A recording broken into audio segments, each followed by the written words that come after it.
बहुत समय पहले की बात है। एक घना जंगल था, हरियाली से भरा, पक्षियों की मधुर चहचहाहट से गूंजता हुआ और वन्य जीवों से जीवंत। हिरण, हाथी, बंदर, मोर, बाघ और कई अन्य जीव वहां प्रेम से रहते थे। पेड़, नदियां और झरने सब मिलकर इस जंगल को स्वर्ग जैसा बनाते थे। पर यह शांति अधिक समय तक टिक न सकी, क्योंकि एक दिन वहां एक भयानक राक्षस का आगमन हुआ। उस राक्षस का नाम था कालकेतु। उसका शरीर अत्यंत विशाल था, आंखें अंगारे जैसी लाल और चेहरा ऐसा जैसे सैकड़ों जंगली पशुओं का भय एक साथ समा गया हो। वह पहले से ही बलशाली था, पर उसके मन में और भी शक्तिशाली बनने की लालसा थी। वह चाहता था कि जंगल के सभी प्राणी उससे थरथराएं और कोई भी उसके सामने सिर न उठा सके। एक दिन कालकेतु जंगल की सबसे गहरी और अंधेरी गुफा में गया, जो वर्षों से वीरान पड़ी थी। वहां बैठकर उसने महादेव की कठोर तपस्या प्रारंभ की। दिन बीते, महीने बीते और उसकी तपस्या इतनी तीव्र हो गई कि चारों दिशाओं में उसका असर फैलने लगा।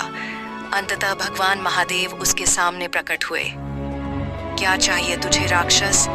महादेव की गंभीर वाणी गूंज उठी।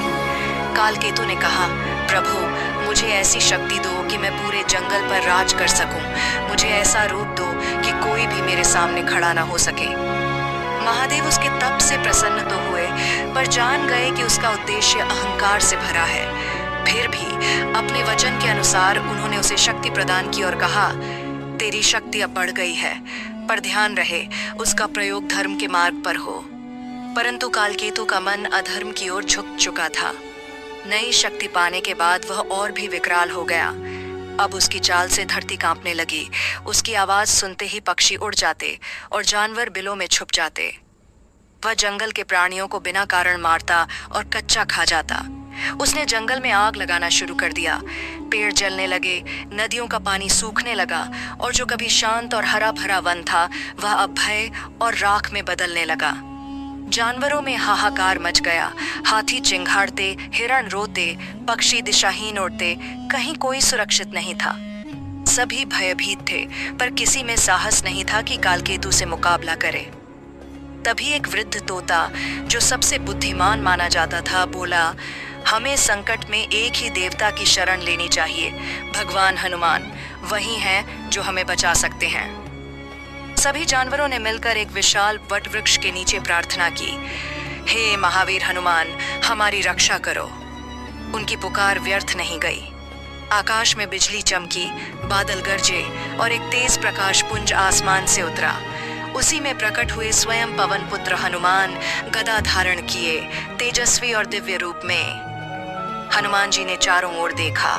जंगल ध्वस्त था, पेड़ जल रहे थे और जीवों की आंखों में आंसू थे। उनका हृदय करुणा से भर गया।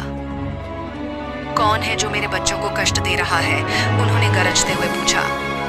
जब उन्हें कालकेतु के बारे में पता चला, वे सीधे उस गुफा की ओर बढ़े जहां राक्षस अपने अभेद्य राज में बैठा था। कालकेतु ने जब हनुमान जी को आते देखा तो वह हंसने लगा। कौन है तू? क्या तू भी मुझसे डरने नहीं आया? हनुमान जी मुस्कुराए, मैं डर कर नहीं, तुझे तेरा स्थान दिखाने आया हूँ।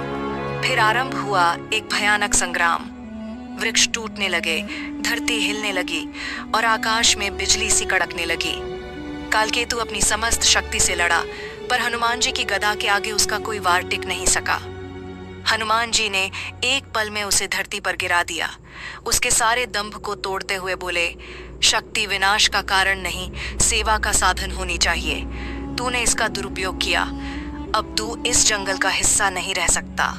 और एक ही झटके में उन्होंने कालकेतु को धरती से परे फेंक दिया, दूर किसी वीरान भूमि में जहां वह कोई क्षति न पहुंचा सके। जंगल में अचानक शांति छा गई। हवा फिर से शीतल हो गई, जलधाराएं बहने लगीं, पक्षी गाने लगे। सारे जानवर एकत्र हुए और हनुमान जी को प्रणाम किया। उनकी आंखों में कृतज्ञता थी। हनुमान जी ने सभी को संबोधित करते हुए कहा, यह मत समझना कि तुम अकेले हो। जब भी कोई संकट आए, जब भी तुम्हें लगे कि कोई अत्याचारी तुम्हारे जीवन पर छाया बन गया है, मुझे पुकारना, मैं स्वयं आऊंगा, तुम्हारा रक्षक, तुम्हारा सखा बनकर।